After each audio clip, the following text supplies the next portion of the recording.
Pagiku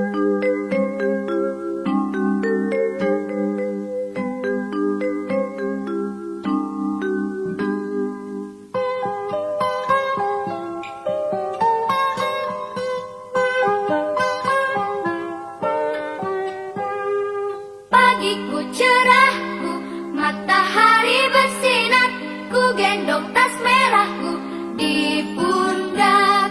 Selamat pagi semua, ku nantikan dirimu di depan kelasmu, menantikan kami.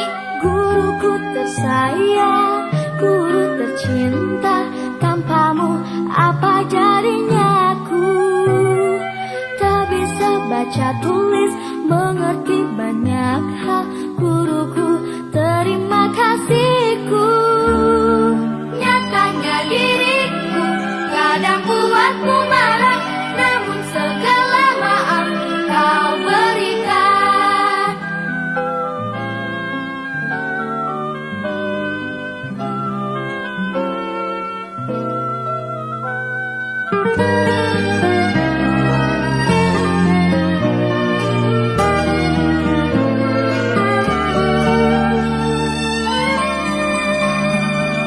Selamat pagi semua, ku nantikan dirimu di depan kelasku, menantikan kami. Guruku tersayang, guru tercinta, tanpamu apa jadinya aku?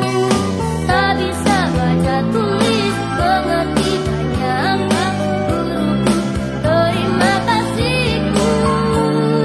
Nyatanya diriku kadang buatmu marah, namun segala maaf kau berikan.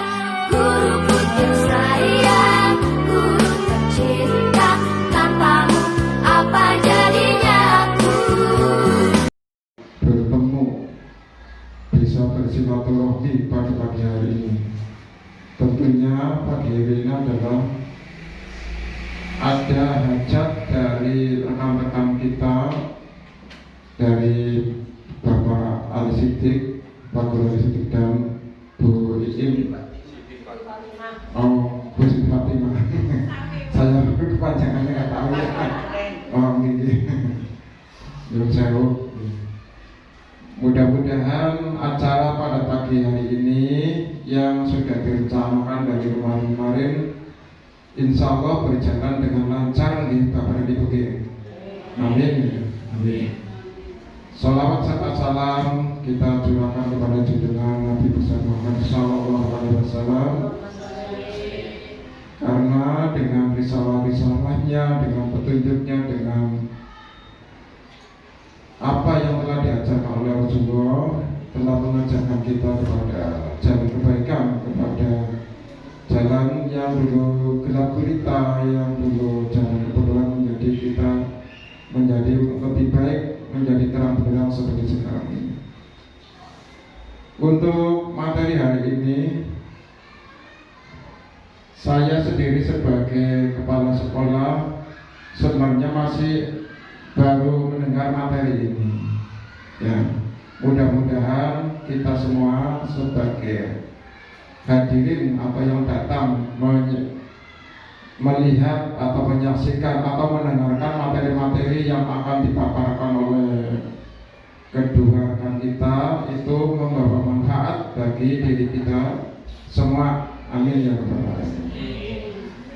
Kemudian lulus padinya saya hanya memberi masukan untuk Bapak Ali dan Ibu Iim, mudah-mudahan dengan mengikuti CGP calon guru penggerak ini lebih memotivasi teman-teman dan rekan-rekan kita ke depannya. Jadi siapapun orangnya, siapapun gurunya, supaya mengikuti jejak-jejak kedua rekan kita. Karena tentunya semua yang mereka lakukan itu mudah-mudahan dan harapannya itu berdampak positif. Karena dengan mengikuti CGP atau calon guru penggerak itu tentunya tidak hanya sekedar mengikuti, tidak hanya sekedar menjalankan mengikuti tren saja, tapi di di situ ada visi misi yang diemban dan visi misi yang perlu dilaksanakan. Kita tahu bahwa CGP itu calon guru penggerak itu pembelajarannya memang ya ada yang bilang rumit, ada yang bilang sangat panjang, tugasnya sangat berat. Seperti saya punya rekan pengalaman calon guru penggerak seperti itu. Dia sampai jatuh sakit, sampai ngedrop karena tugasnya banyak sekali katanya. Webinar saja sampai malam hari, habis itu langsung mengerjakan tugas yang harus segera dilaksanakan. Tapi itu semua adalah nanti insya Allah hasilnya akan ada atau hasilnya akan bisa dimanfaatkan untuk mereka sendiri. Dan mudah-mudahan bermanfaat juga bagi lingkungan, bagi anak-anak dan bagi sekolah. Dan pada intinya guru penggerak itu nanti bisa terjun ke masyarakat atau terjun ke sekolah atau mengamalkan ilmunya itu bukan hanya untuk diri sendiri, tapi yang paling utama adalah dapat lebih inovatif dalam pembelajaran di kelas, dapat lebih kreatif, dapat lebih membuat anak-anak didik peserta didiknya itu lebih menyenangkan, lebih nyaman, lebih senang. Jadi guru ngajar itu bukan hanya ngajar, tapi insya Allah itu lebih kreatif, lebih inovatif, dan anak-anak juga menjadi lebih senang, dan anak-anak lebih akan mudah dalam menyerap ilmu yang telah disampaikan. Dan perlu Bapak dan Ibu ketahui bahwa CGP atau guru penggerak ini itu jamnya sangat banyak. Saya searching tadi di Google, jamnya ada 310 jam. Coba bayangkan kalau kita ikut KKG itu hanya 32 jam. Jadi KKG itu dilaksanakan 1 tahun itu maksimal 2 kali. 1 semester 1 kali, 1 semester 1 kali. Kalau 1 tahun dilaksanakan 2 kali berarti 32 kali 2, 62 jam.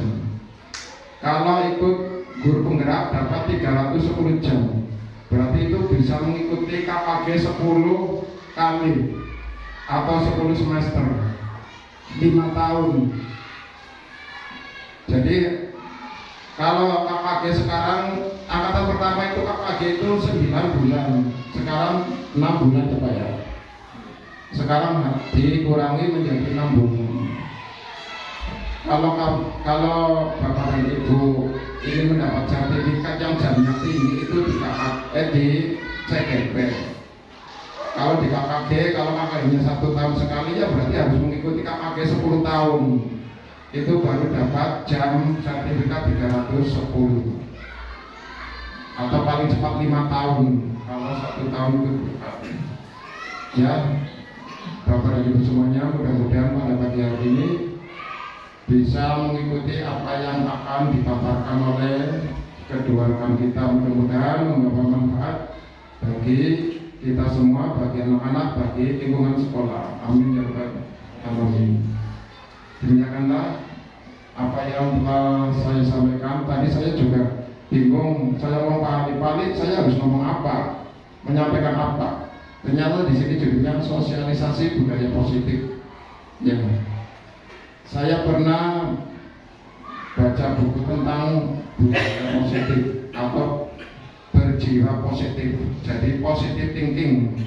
Mudah-mudahan kita selalu berpositif thinking, karena dengan pikiran kita yang positif thinking, insya Allah badan kita juga akan menjadi lebih sehat. Karena pikiran juga berpengaruh kepada jasmani kita. Jasmani dan rohani itu saling keterkaitan. Jadi pikiran kita dibebaskan, selalu berpikiran positif. Insya Allah kita semua menjadi orang-orang yang sehat. Amin. Demikianlah dari saya, mudah-mudahan apa yang telah saya sampaikan bisa bermanfaat bagi kita semuanya. Kurang dan lebihnya saya selaku Kepala Sekolah SD Negeri 2 mohon maaf yang sebesar-besarnya. Mudah-mudahan fasilitas yang ada di sekolah ini yang seadanya seperti ini Mohon bisa dimaklumi bagi Bapak dan Ibu dari SD 03 Petunjukan 3. Terima kasih. Wabillahi taufiq wal hidayah. Wassalamualaikum warahmatullahi wabarakatuh.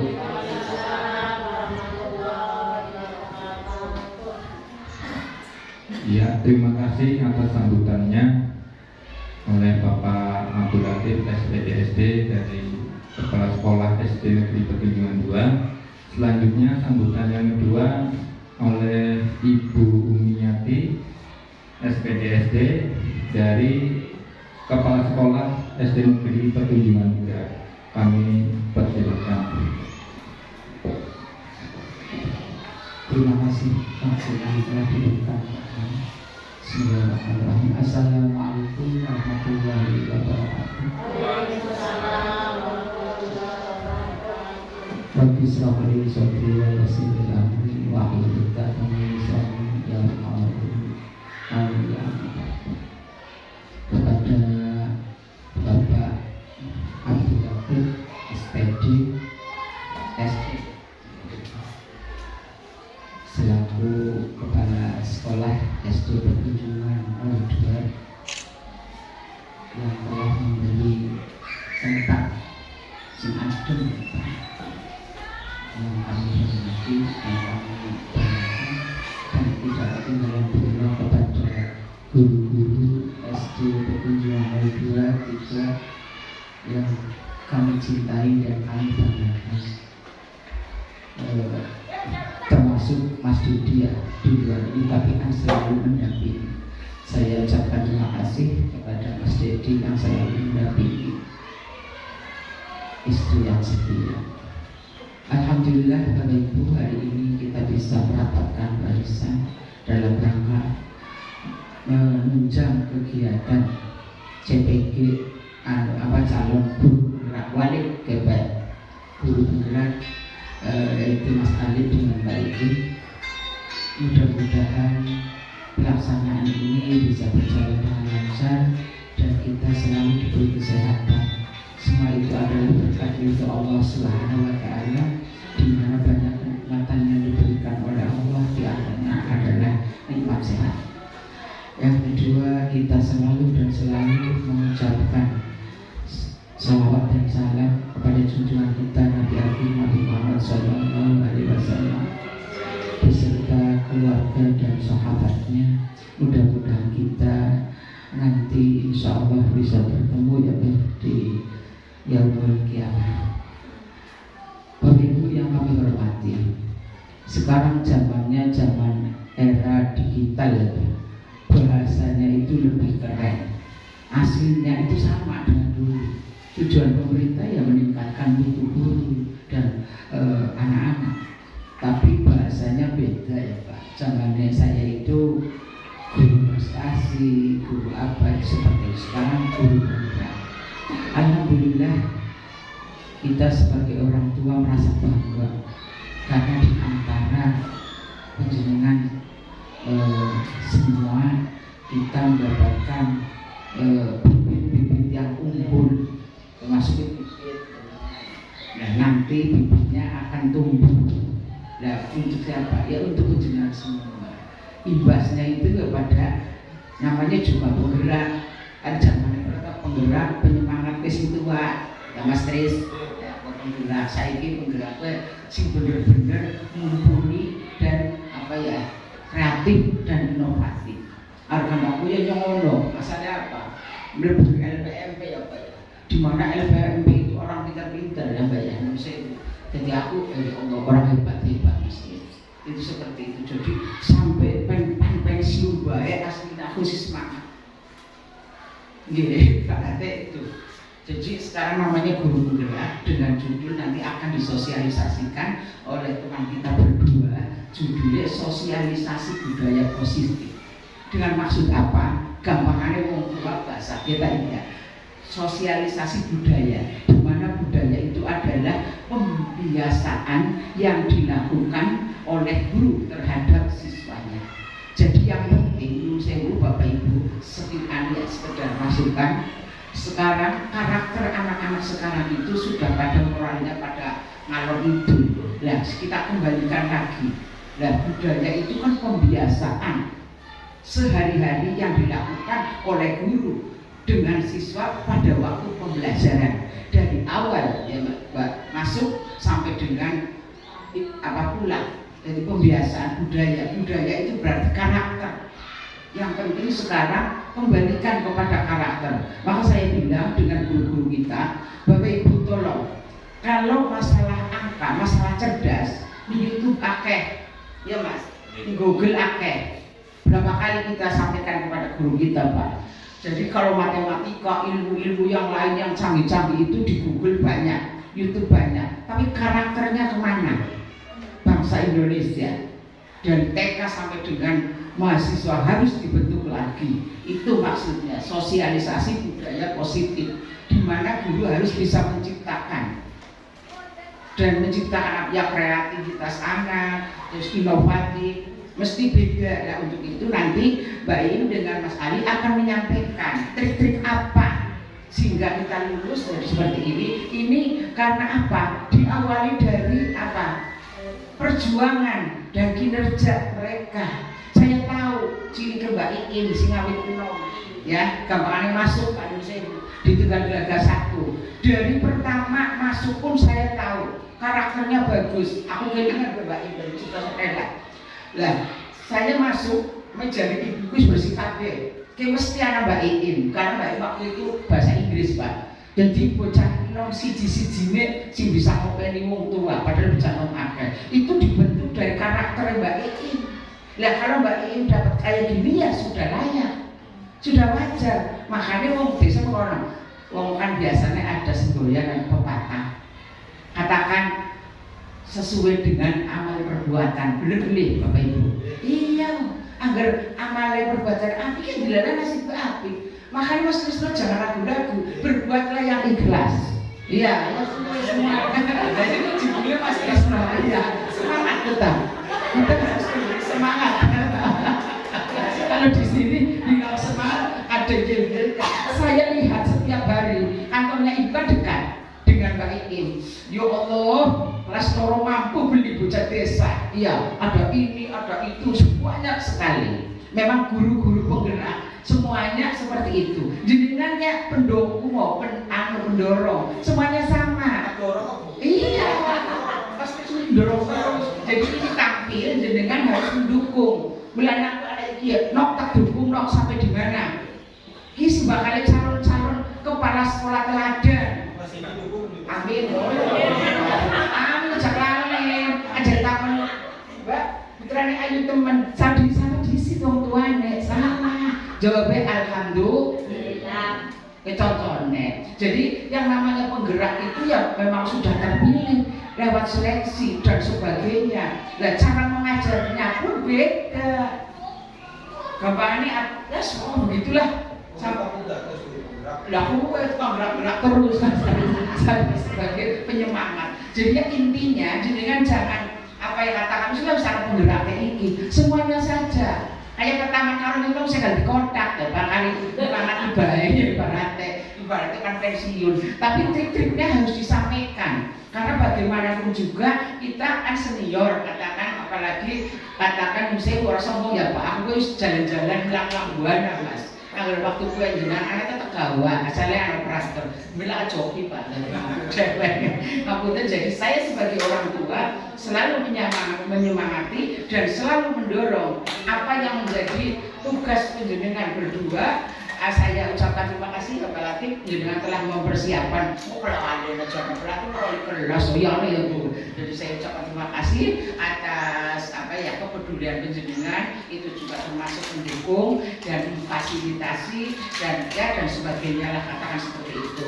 Kan ngomong kalau bisa Pak. Dan judulnya intinya kayak gue. Sebagai guru penggerak harus memberi contoh yang baik, terutama adalah ini yang perlu disosialisasikan. Memang pemerintah pintar. Yang utama adalah bukan hitung-hitungan, bukan ilmu yang apa, tapi harus budaya dulu, tanamkan budaya yang positif dengan arti pembiasaan karakter, pembentukan karakter pada anak. Istilah gue saiki Mbak, Kemudian pembentukan karakter jidreng, bahasanya lugu, saya kan beda.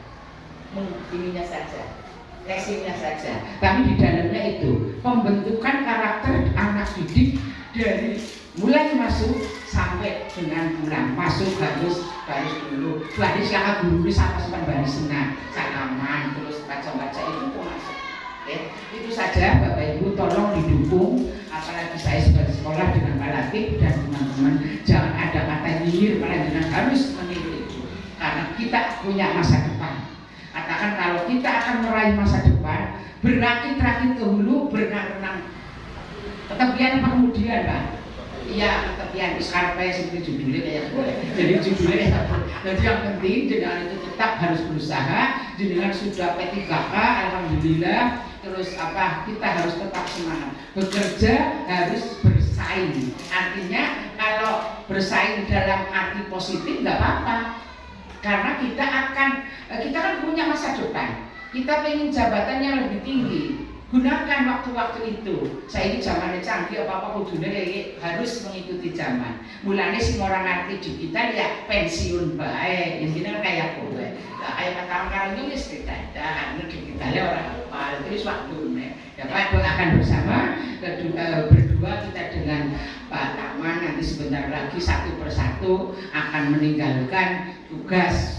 Bukan meninggalkan bangku karena itu siswa, meninggalkan tugas, mohon doanya. Dan saya doakan semuanya yang masih muda-muda, kepala sekolah yang muda lagi, Pak Latif juga dan kota bisa, ya insya Allah bisa menyemangati, mendukung, mendorong dan apa-apa dan sebagainya. Itu saja Bapak Ibu yang kami hormati, terutama untuk penjenengan berdua harus selalu eksis dalam arti tugasnya maupun fisiknya harus tetap dijaga. Betul apa yang disampaikan oleh Bapak Latif bahwa semuanya itu dasarnya dari kesehatan dulu Bapak Ibu. Kalau dengan bisa mengatur kesehatan, insya Allah lancar. Saya pakai tugas awalnya pada larang ya saya izin. Itu saja Bapak Ibu, mudah-mudahan semuanya sukses. Selamat berdua. Mudah-mudahan bisa membawa teman-teman ke masa depan yang lebih baik. Dan penjenengan semuanya saya doakan agar lebih kreatif lagi. Itu saja atas nama pribadi. Barangkali tutur kami banyak yang biasa karena ibu-ibu itu ada yang tidak pas, terutama Mas Tris. Ya, terutama Mas Tris saya mohon maaf karena ibu sering nembakin Mas Tris baik. Itu untuk semangat. Jadi saya mohon maaf, kami akhiri. Wabillahi taufiq wal hidayah. Wassalamualaikum warahmatullahi wabarakatuh.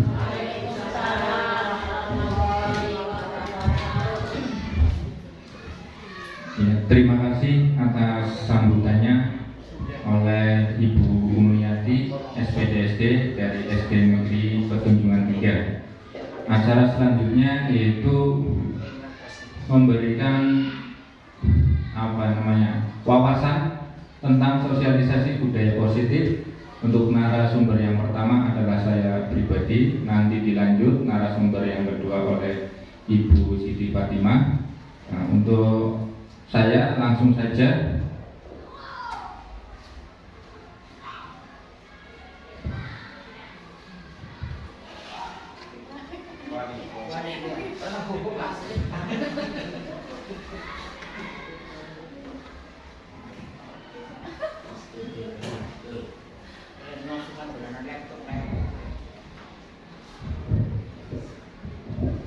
Ya, saya ulangi. Assalamualaikum warahmatullahi wabarakatuh. Ya, ini pengimbasan materi modul 1 leksik 4 penerapan budaya positif di sekolah. Ya, karena sebenarnya sih dilaksanakan di KKG, cuma karena di sini banyak, ada 4 orang, jadi setiap KKG itu setiap minggu materinya sama, jadi namanya barangkali bosan, jadi disosialisasikan di SD masing-masing. Itu aja.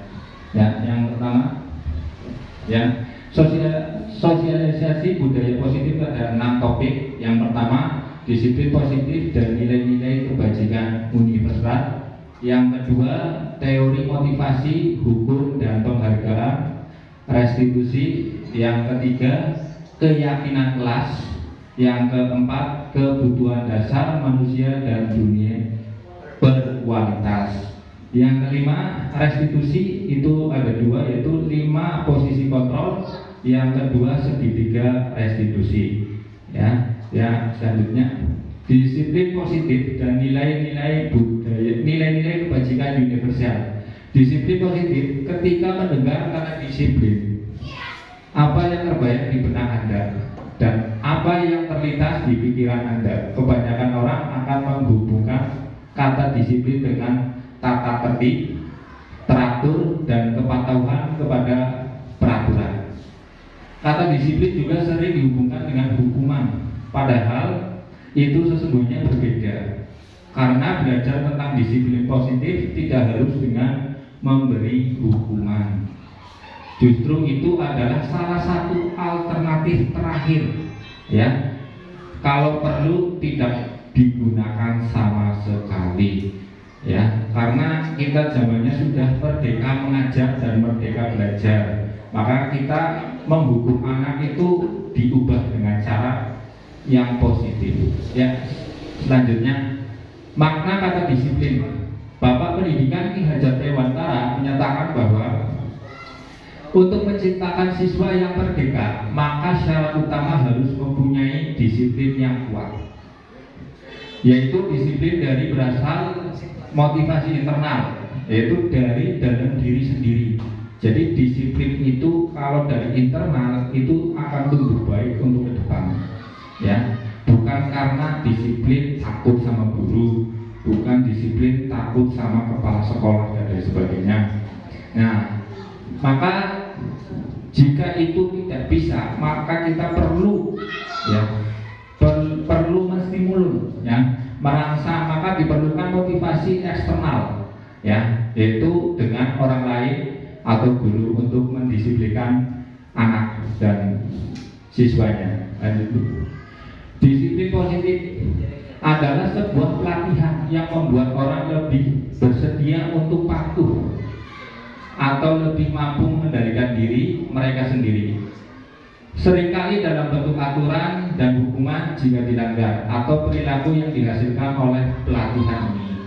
Sedangkan arti disiplin positif berarti sebuah penisbatan sifat yang menunjukkan kualitas dan pola dalam menjalankan atau menerapkan sebuah disiplin dalam dan aturan. Ya, lanjutnya yaitu nilai-nilai kebajikan. Nilai-nilai kebajikan adalah sifat positif manusia yang merupakan tujuan mulia yang ingin dicapai setiap individu, seperti yang telah dikemukakan oleh Dr. William Glasser, yang mencatatkan bahwa setiap perbuatan memiliki suatu tujuan. Ya, ketika anak berbuat, ya misalkan terlambat, pasti ada tujuannya. Maka kita ubah, kita cari, kita gali dulu permasalahannya apa, ya, kenapa sampai terlambat. Nah, itu nanti guru untuk menyikapi. Dan kalau bisa jangan dihukum, tapi diberi motivasi agar tidak terlambat lagi. Nah, menurut Dian Gosen yaitu menemukan bahwa dengan mengaitkan nilai kebajikan yang diyakini seseorang, maka motivasi intrinsik akan terbangun sehingga menggerakkan motivasi dari dalam untuk dapat mencapai tujuan yang mulia atau yang diinginkan. Ya, itu menurut tokoh 2. Ya, lanjut teori motivasi, hukum, dan penghargaan restitusi. Motivasi perilaku manusia, yaitu menurut Dian Gosen adalah bukunya Restructuring School. Disiplin menyatakan ada 3 motivasi perilaku manusia, yaitu yang pertama untuk menghindari ketidaknyamanan atau hukuman. Itu yang paling rendah, ya. Itu yang paling rendah. Ada lagi yang satu tingkat lebih tinggi, lebih bagus, yaitu untuk mendapat imbalan. Disiplin untuk mendapat imbalan. Contohnya disiplin mengerjakan PR. Pasti dari guru menilai, oh ini, dan dari siswa juga pasti kalau saya rajin pasti tidak dihukum. Tuh, namanya dapat imbalan atau penghargaan dari orang lain. Dan ini yang terbaik nomor 3, yaitu untuk menjadi orang yang mereka inginkan dan menghargai diri sendiri dengan nilai-nilai yang mereka percaya. Itu yang ketiga itu namanya disiplin positif intrinsik dari dalam diri siswa itu sendiri, ya. Untuk yang kedua tadi 1 dan 2 itu dari eksternal, ya, karena satu hukuman takut sama guru, yang kedua itu penghargaan, disiplin karena penghargaan, ya, itu juga dari eksternal, motivasi eksternal. Ya, dilanjut kembali ke sini. Nah, lagi terus. Nah, hukum, konsekuensi dan restitusi. Nah, yang pertama hukum. Hukum bersifat satu arah dari pihak guru yang memberikan dan murid hanya menerima suatu hukuman tanpa melalui suatu kesepakatan atau penyerahan dari pihak guru, baik sebelum atau sesudahnya. Hukuman berarti hanya satu arah, guru menghukum siswa karena mempunyai kesalahan. Ya, lanjut. Konsekuensi beda dengan konsekuensi, itu satu tingkat lebih tinggi. Sementara disiplin dalam bentuk konsekuensi sudah terancana atau sudah disepakati, ya, sudah dibahas dan disetujui oleh murid dan guru. Umumnya bentuk-bentuk konsekuensi dibuat oleh pihak guru atau sekolah, dan murid sudah mengetahui sebelumnya konsekuensi yang akan diterima bila ada pelanggaran. Nah, lanjut. Nah, untuk restitusi adalah proses menciptakan kondisi bagi murid untuk memperbaiki kesalahan mereka sehingga mereka bisa kembali pada kelompok mereka dengan karakter yang lebih kuat menurut Gosen. Lanjut, restitusi juga merupakan proses kolaborasi yang mengajarkan murid untuk mencari solusi untuk masalah mereka dan membantu murid berpikir tentang orang seperti apa yang mereka inginkan dan bagaimana mereka harus memperlakukan orang lain menurut Charlson. Ya, lanjut. Nah, ini bagian hukum konsekuensi, ya. Ini mungkin agak buruk, ya. Nah, ini misalkan untuk metode prakasa mendorong, menyalahkan dan konsep dibuat buruk. Ini untuk yang hukuman. Untuk konsekuensinya yaitu untuk mendorong kesepakatan dan pada diri siswa dan guru, dan untuk restitusinya itu mendorong disiplin positif di lingkungan sekolahan. Itu beberapa dari bagian yang lanjut, Bu. Nah, ini yang keyakinan kelas. Keyakinan kelas itu harus kita ciptakan sebelum awal pelajaran, ya. Awal pelajaran tahun baru kita sepakati dulu sama murid-murid. Kita buat aturan, tapi bukan aturan itu dari pihak guru saja, tapi untuk sama murid. Jadi kita kesepakatan apa peraturan yang baik untuk ruang kelas kita biar belajar menjadi nyaman, sekolah menjadi bersih, kelas menjadi bersih. Kita sepakati, dan kesepakatan itu harus usulan dari murid, ya, bukan dari usulan guru. Guru hanya menyeleksi yang bisa diterapkan oleh siswa, ya. Nah, nanti catatan itu ditempelkan di depan kelas. Jadi setiap ada siswa yang melanggar, dia bisa membaca kesalahannya apa dan bisa memperbaiki diri sendiri dan dibantu oleh guru, ya. Nah, ini pembentukan keyakinan kelas. Pernyataan keyakinan kelas senantiasa dibuat dalam bentuk positif, ya.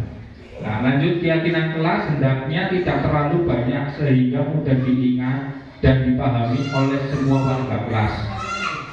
Lanjut, keyakinan kelas sebaiknya sesuatu yang dapat diterapkan di lingkungan tersebut, ya. Beda antara lingkungan desa dengan lingkungan kota. Jadi kita terapkan yang lingkungan desa saja, yang bisa diterapkan oleh siswa tersebut. Nah, semua warga kelas hendaknya ikut berkontribusi dalam pembuatan keyakinan kelas lewat kegiatan curah pendapat, ya.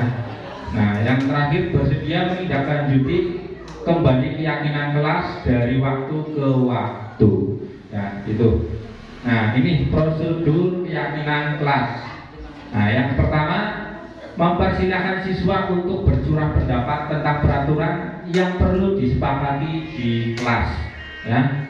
Dua, mencatat semua masukan siswa di papan tulis dan atau kertas besar di mana semua siswa di kelas bisa melihat hasil curahan pendapat. Nah, yang ketiga, susunlah keyakinan kelas sesuai prosedur pembentukan keyakinan kelas. Nah, gantilah kalimat ya, dalam bentuk yang positif. Jadi kalimat tersebut bentuk yang positif, bukan bentuk hukuman ya. Bentuk yang positif. Nah, yang keempat, setelah keyakinan kelas selesai, dibuat semua warga kelas dipersilakan meninjau ulang. Meninjau ulang mana yang double, kita yang double yang dihapus, biar semuanya tercatat dengan baik ya. Dipersilakan meninjau ulang dan menyetujui dengan menandatangani keyakinan kelas tersebut. Selanjutnya bisa dilekatkan di dinding kelas atau di kelas agar mudah dilihat ya. Itu seperti itu. Lanjut. Nah, ini saya praktek keyakinan kelas kepada siswa ya, yaitu keyakinan kelas biar terjadi kelas di saat pelajaran itu suasananya kondusif, kelasnya bersih ya. Itu kita perlu keyakinan kelas. Salah satu dari siswa menuliskan keyakinan kelas lewat kertas. Nah, nanti ditempel di papan tulis, nanti ditempel di sampingnya. Jadi ketika ada anak yang terlambat, nah nanti tinggal menunjuk. Kita sudah mempunyai kesepakatan apa yang kamu langgar dari kesepakatan tersebut, dan apa yang perlu kita perbaiki bersama, yaitu antara murid dan siswa. Apa perlu Pak Guru atau Bu Guru untuk mendatangi orang tua untuk menanyakan kenapa terlambatnya, apa karena kalau malam bermain HP begadang dan lain sebagainya. Itu seperti itu. Ini beberapa dari keyakinan kelas yang saya terapkan. Ya, ini videonya sekitar 8 menit, mungkin sampai selesai itu seperti itu. Nah, keyakinan kelas ini jadi ya memang dari murid desa memang susah. Kita menerapkan keyakinan kelas sebenarnya untuk murid kota. Tapi kita bertahap, biasanya memang dengan hukuman. Memang dengan hukuman, kalau sudah memang tertib, nah dinaikkan satu tingkat lagi, yaitu dengan konsekuensi ya. Konsekuensi yang sudah kita sepakati. Nah, dilanjut yang ke lebih tinggi, yaitu restitusi, yaitu ketika ada kesalahan, siswa dan guru berdiskusi bersama untuk memecahkan masalah tersebut agar teratasi dan siswa itu belajar dengan nyaman. Misalkan keyakinan kelas itu satu ada ya, misalkan disiplin. Disiplin siswa itu mempelajari ya, nanti ditulis dari kertas tersebut disiplin. Nah, ada lagi misalkan kelas harus bersih ya. Terus ada lagi ketika pelajaran tidak boleh makan ya, itu seperti itu. Nah, keyakinan itu nanti kita dari guru dan guru itu kita sepakati bersama, dan akhirnya nanti terjadilah kegiatan belajar mengajar yang kondusif. Apalagi kita sudah namanya kurikulum merdeka ya, merdeka mengajar dan merdeka belajar.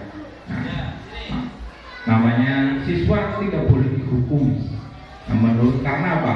Dan siswa berhak memilih pelajaran sebenarnya kalau menerapkan kurikulum merdeka. Jadi siswa tersebut mempunyai motivasi apa pada diri siswa. Misalkan dia hanya bisa menggambar, berarti dia itu punya potensi hanya menggambar. Kita jangan menyalahkan siswa tersebut, tapi kita mengembangkan bakat tersebut untuk kurikulum merdeka mengajar. Jadi jangan yang lain menunjuk satu matematika, yang lain buruk. Nah, itu untuk seperti itu tidak berlaku lagi untuk kurikulum merdeka. Jadi guru harus ekstra multi fungsi.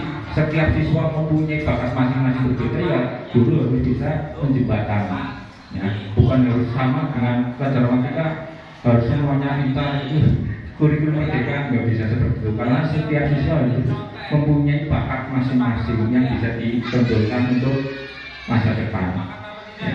Ya, mungkin sekian dari saya. Ya, nanti dilanjut narasumber kedua. Apabila ada kata-kata yang salah, ya, saya akhiri. Wassalamualaikum warahmatullahi wabarakatuh. Ya, monggo untuk Ibu Siti Fatimah untuk narasumber kedua untuk pembahasan topik keempat sampai dengan keenam. Kami persilakan.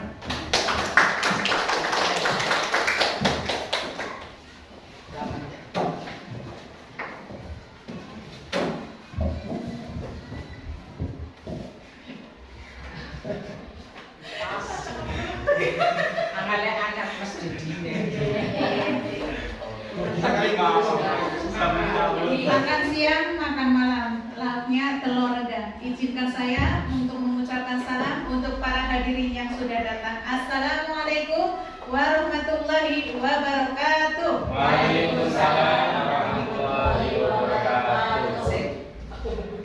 Nama saya Siti Fatimah dari SD Negeri Petunjungan 03. Saya calon guru penggerak angkatan 7 akan memberikan sosialisasi tentang budaya positif.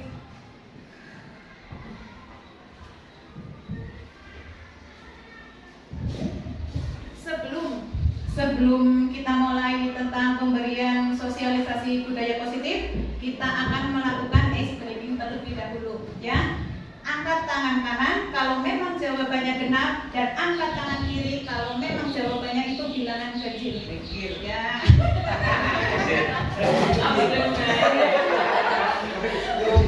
Ya. Kalau saya bilang, are you ready? Jawabannya yes, I am. Siap ya? Are you ready? Yes, I am. Ya. Suatu ketika ada Ibu Siti menyuruh anaknya yang bernama Zahra membeli 1 kilogram telur. 1 kilogram telur berisi 16 butir. 16 termasuk bilangan genap atau ganjilkah? Angkat tangan. 1, 2, 3. Alhamdulillah, betul semua, berarti konsentrasi. Dalam perjalanan pulang, Zahra ternyata kurang hati-hati membawa 1 kilogram telur yang berisi 16 butir. Sampai di rumah, telurnya pecah 3. Berapa sisa telur yang dibawa Zahra setelah sampai yang pulang yang dalam keadaan utuh? 13. 1, 2, 3. Banyak bilang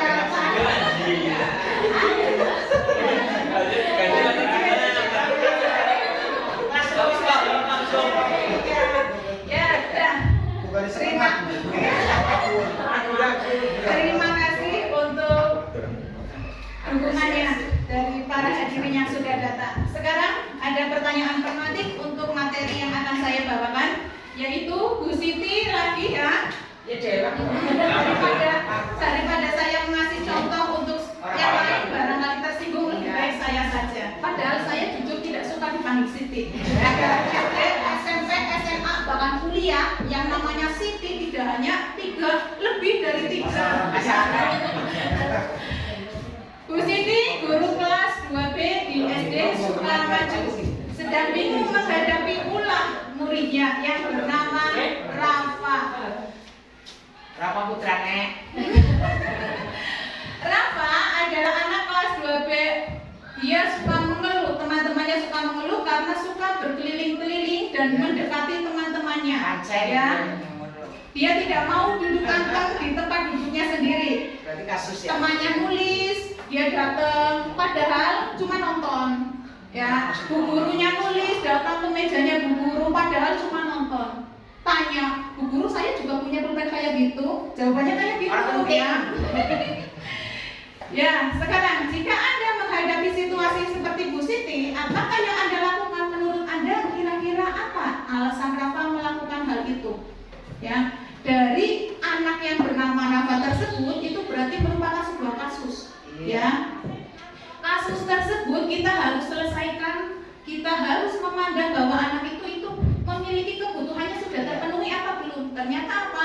Setiap manusia itu punya 5 kebutuhan dasar, yaitu kebutuhan untuk bertahan hidup, survival, cinta dan kasih sayang, love and belonging, kebebasan, freedom, kesenangan, fun, dan kekuasaan, power. Ini adalah 5 kebutuhan dasar menurut Dr. William Glasser. Sekarang yang pertama adalah kebutuhan bertahan hidup atau survival, merupakan kebutuhan fisiologis. Contohnya kesehatan, rumah, makan. Ya, contohnya di sekolahan biasanya ada anak kalau beli jajan merek-merek datang, aku jaluk kok. Ya, kalau nggak dikasih biasanya marah. Itu biasanya termasuk anak tersebut memerlukan kebutuhan yang namanya kebutuhan hidup atau survival. Ya. Yang kedua adalah kebutuhan kasih sayang dan rasa diterima. Guru datang lenggotan, pengen disayang, lenggotan terus, ya. Itu contohnya. Ini adalah merupakan koneksi kebutuhan sosial, yaitu kebutuhan untuk memberikan rasa kasih sayang atau merasa menjadi bagian dari suatu kelompok. Biasanya anak tersebut merasa nyaman, ya. Sekarang kebutuhan yang ketiga adalah kebebasan atau freedom. Kebutuhan untuk bebas atau kebutuhan akan kemandirian, otonom, memiliki pilihan dan mampu mengendalikan arah hidup seseorang. Dia itu di kelas bebas mau apa saja. Ya, sama temennya pan nendang, pan apa, bebas dikandani. Ya, biasanya karena di rumah mungkin anak tersebut terlalu terkekang orang tuanya, terlalu banyak aturan, mungkin capek, ada les ini, kurang bebas. Jadi dia melampiaskan kebebasan tersebut di sekolahan. Yang keempat adalah kesenangan atau fun. Kebutuhan atau kesenangan yaitu kebutuhan untuk mencari kesenangan dan bermain dan tertawa. Biasanya temannya mau jalan, cikilek ya, ibu ketawa. Hanya seperti itu saja itu sudah membuatnya senang. Yang next, kelima adalah kekuasaan atau power.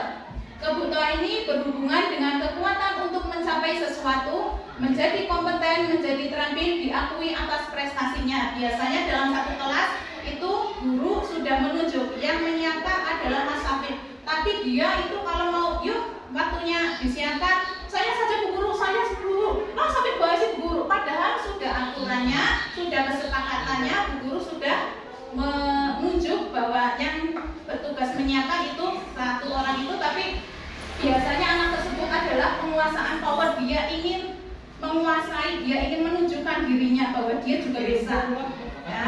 Lalu bagaimana peran kita sebagai guru? Dari kebutuhan-kebutuhan anak tersebut, kita sebagai guru juga harus menyesuaikan, ya, untuk menyelesaikan kebutuhan anak tersebut. Dari kasus-kasus tersebut, seorang guru juga, kembali 5 kebutuhan dasar manusia. Dari 5 kebutuhan dasar manusia itu dari kesenangan, kebebasan, penguasaan, rasa kasih sayang dan kebutuhan hidup. Dari survival, fun, freedom, terus apalagi tadi power, kasih sayang, love and belonging, ya. Itu tidak hanya kepada anak, guru juga biasanya, orang dewasa juga butuh kebutuhan hidup tersebut, ya. Di rumah biasanya kalau ya di rumah itu diam-diam saja, tapi kalau di sekolahan bisa ketawa, ya. Itu pelampiasan sebagai seorang juga bisa. Ya, cepat lanjut aja videonya, bisa dinyalain ya. Sekarang untuk tadi posisi kita sebagai guru untuk mengatasi kasus-kasus tersebut, ada 5 posisi kontrol. Yang pertama, guru itu sebagai penghukum, merasa bersalah, sebagai teman, pemantau, dan sebagai manajer. 5 posisi kontrol ini adalah posisi untuk menyelesaikan kasus-kasus yang dialami anak-anak tadi. Yang pertama, penghukum. Ya, biasanya guru itu menggunakan nada tinggi dan menunjuk-nunjuk. Dampaknya murid menjadi pendendam, tidak menyukai guru menjalankan posisi penghukum dengan berkata, patuhi aturan saya, awas nanti. Contohnya, ada anak berangkat sekolah terlambat. Lagi-lagi kamu terlambat. Sekarang lari, mengelilingi halaman itu, ya. Hukuman itu bisa berupa fisik atau bisa berupa verbal. Ini termasuk contohnya, ya. Yang kedua adalah perbuatan merasa bersalah. Biasanya menggunakan nada lembut, tenang, tetapi menyalahkan murid. Guru mengatakan hal yang merasa menderita dan kesalahan ada apa pada murid. Dampaknya murid menjadi merasa dirinya gagal dan rendah diri, menarik dari lingkungan. Guru yang menjalankan posisi penghukum, biasanya kamu sudah mengecewakan ibu atau bapak. Kenapa kamu terlambat, nak? Kamu kok terlambat terus? Malu bu gurunya ditegur sama kepala sekolah. Jadi dari kata-kata itu biasanya anak, oh berarti saya salah, gara-gara saya bu gurunya jadi ditegur seperti itu. Itu adalah merupakan contoh perbuatan merasa bersalah. Yang ketiga adalah teman. Biasanya menggunakan suara ramah, cenderung bersenda gurau atau menghangatkan suasana. Dampaknya murid menjadi tergantung pada satu orang, tidak mandiri dan tidak bisa berpikir untuk diri sendiri. Guru yang menjalankan posisi pendukung akan berkata, ya sudah nanti bapak ibu bantu atau bereskan. Ya, kamu kok terlambat? Iya bu guru, maaf saya bangun kesiangan. Ya udah, nggak apa-apa. Sekarang masuk mulai pelajaran. Dari contoh itu biasanya anak lah kalau sama bu itu pak nggak apa-apa, nyaman biasa aja. Tapi kalau bu itu pak gitu ya. Biasanya anak itu bisa memposisikan biasanya seorang guru kalau sebagai teman berposisi kontrol sebagai teman, itu anak hanya suka pada guru itu saja. Yang keempat adalah sebagai pemantau. Biasanya guru akan bersuara datar, tidak bersenda gurau atau bersuara tinggi. Tercipta integritas positif, guru juga harus memantau saat diberi sanksi. Dampaknya murid akan menghitung konsekuensi dan hadiah tanpa memahami nilai kebajikan yang dituju. Contoh kata-kata guru dalam posisi ini apa peraturannya atau konsekuensinya? Kamu kok terlambat? Iya bu, maaf bu, saya bangunnya kesiangan. Terus gimana kalau kamu terlambat? Nyapu boleh guru? Iya. Ya gitu ya. Dia langsung konsekuensinya dari hukumannya. Ya, jangan kita yang menunjuk. Kamu harusnya itu berarti termasuknya penghukum. Tapi anaknya sendiri yang mintanya apa? Ya, itu termasuk pemantauan. Pas nulis berapa? 10 ya, nulis Latin 10 ya, tapi kita juga mantau benar-benar nulis atau tidak, benar-benar konsekuensinya ia lakukan atau tidak. Yang terakhir adalah manajer. Biasanya guru akan bersuara netral, tidak emosional, tidak terlalu ramah, tidak bernada tinggi. Tercipta identitas positif atau berhasil guru mengajukan pertanyaan bermakna yang membuka pikiran murid. Guru membimbing murid memecahkan masalah. Dampaknya mandiri, percaya diri, dan dapat memecahkan masalah. Contohnya kata-kata guru dalam posisi ini, misalnya kalau kamu mempercayainya, kira-kira kamu akan menjadi seperti apa? Berarti kalau kita menghadapi anak yang terlambat tadi, kamu kok terlambat? Iya bu, maaf bu, saya bangun kesiangan. Lalu apa konsekuensinya? Ditanya konsekuensinya. Untuk merubah kamu biar kamu tidak terlambat itu seperti apa? Berarti saya harus bangun lebih pagi ya bu? Iya, kamu harus bangun lebih pagi. Kita harus memberikan solusi kepada anak, ya, biar anak yang mencari jawaban solusinya sendiri dari permasalahan yang anak hadapi. Jangan sampai kita yang memberikan solusinya. Itu adalah tugas sebagai manajer. Dari 5 posisi kontrol tersebut, setidaknya kita sebagai pendidik itu ya kita memberikan contoh atau memberikan solusi kepada anak yang membutuhkan kebutuhan dasar, itu menjadi pemantau atau manajer. Jangan sampai kita sebagai pendidik itu memberikan contoh sebagai hukuman, posisi kontrol tadi yang kedua apa ya? Lupa.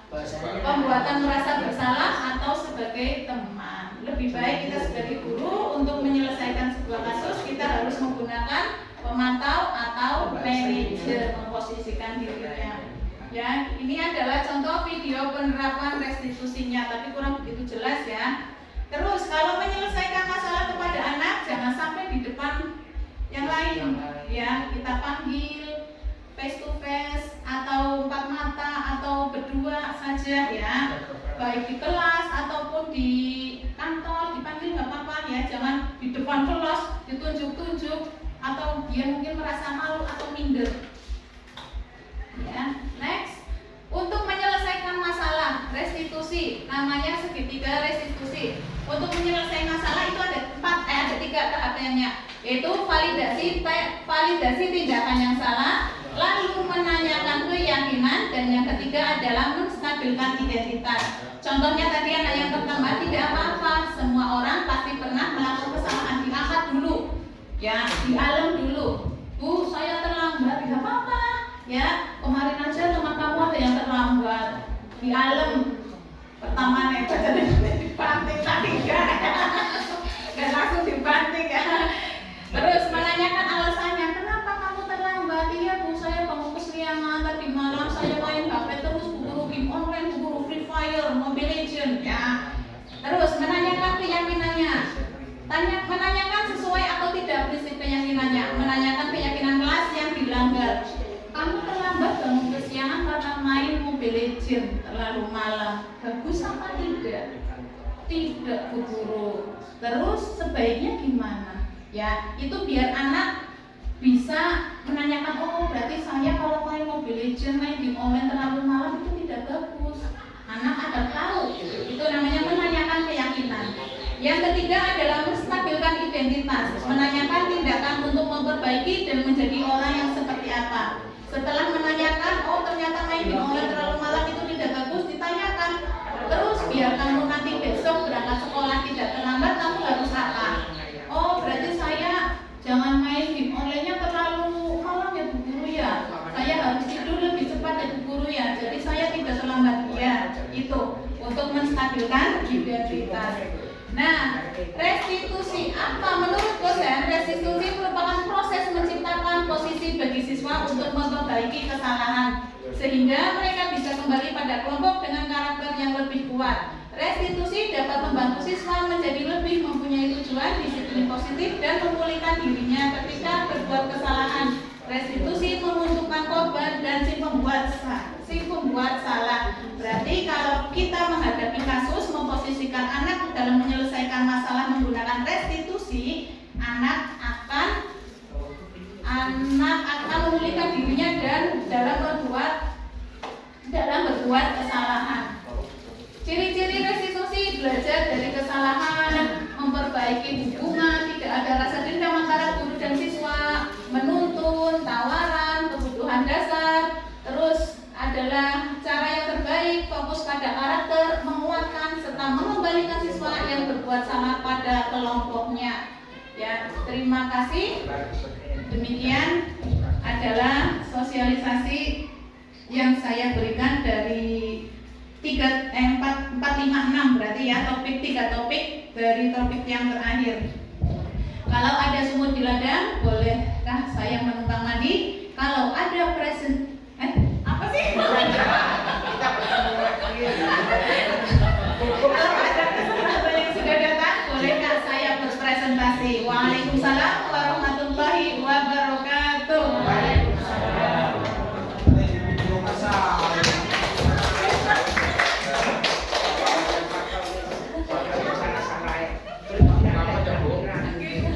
Ya, terima kasih atas penyampaiannya. Untuk narasumber kedua, berakhir sudah sosialisasi budaya positif. Assalamualaikum warahmatullahi wabarakatuh. Nama saya Nadifah dari kelas 4. Terima kasih Pak Ali. Saya senang sekali diajak diskusi dengan Bapak untuk dapat mengendalikan diri dari amarah karena perilaku teman saya. Saya harus banyak belajar bersabar dan menghormati teman-teman. Wassalamualaikum warahmatullahi wabarakatuh. Assalamualaikum warahmatullahi wabarakatuh. Nama saya Nufna dari kelas 4. Terima kasih Pak, saya senang sekali diajak diskusi dengan Bapak untuk menemukan solusi atas kesalahan yang telah saya lakukan. Saya tidak akan tergantung lagi supaya tidak terlambat datang ke sekolah. Wassalamualaikum warahmatullahi wabarakatuh.